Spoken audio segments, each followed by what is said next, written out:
Welcome to Kalima Horra with me, George Galloway, on Mayadeen Television, coming to you from London, but reviewing 2019 as it affected the entire world.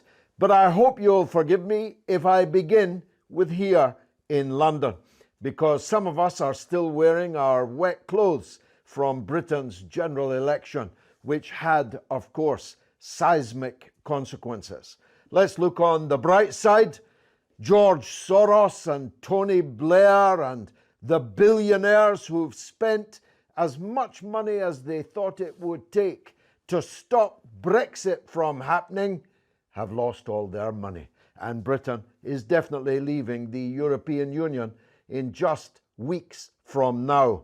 And that will have its impact on the European Union too, where in France, throughout the entirety of 2019, hundreds of thousands of French working class people have been on the streets confronting the government of President Macron and his neoliberal austerity, super duper EU politics. And the chances are that that will continue. Now, the Gilets jaunes, the yellow vests, have been joined by the massed ranks of the organized trade union movement in France. Events are likely to turn even more spectacularly ugly for the ruling elite in France. And of course, as we review 2019, we cannot avoid looking at the travails of Donald J. Trump, who began the year, he thought, coming to the end of the Russiagate scandal, only to discover that it morphed into a Ukrainegate scandal and that he's in just as deep trouble with the Congress, now controlled by the Democratic Party, his opposition.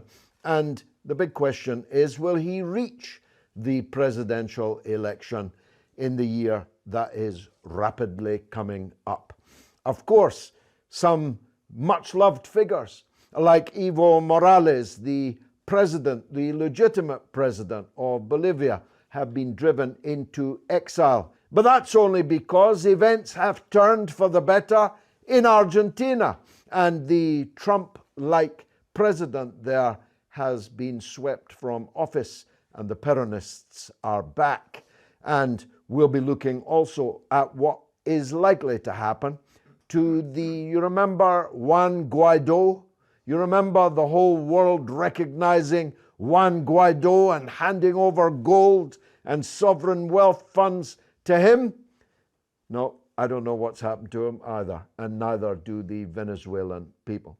The situation in the Middle East goes from bad to worse, except in Syria, where at the beginning of this year, well, a lot less of Syria was controlled by the legitimate government in Damascus than is now controlled by them. Almost all of Syria is now liberated from the gigantic Western-sponsored jihadist throat-cutting army that once looked like they were capable of going all the way to power in Damascus. But elsewhere, in Iraq, even in Lebanon, there is deep-seated unrest, and the political outcome cannot easily be predicted. In Iraq, in Saudi Arabia, the conflicts in the Gulf between the various oligarchies, plutocrats, is still not settled. But, coming back to Britain, the price of getting Brexit done is that we've got to put up with Boris Johnson for, it would seem, 5 long years with a substantial parliamentary majority. But nothing is ever as good or ever as bad as it first appears. I've been doing the numbers. It turns out that the Labour vote was bad, but not that bad. The Tory vote was good, but not that good. As a matter of fact, just digest this point. Only 1 in 5 adults in Britain voted for Boris Johnson. And once Brexit's done, well, a lot of the people in a lot of the places, behind what used to be called Labour's red wall in industrial and post-industrial Britain, will be demanding a course of action from the Conservative government that will not be easy for that Conservative government to follow. So it's never over. There's no final victory and there's no final defeat. That's how I see 2019.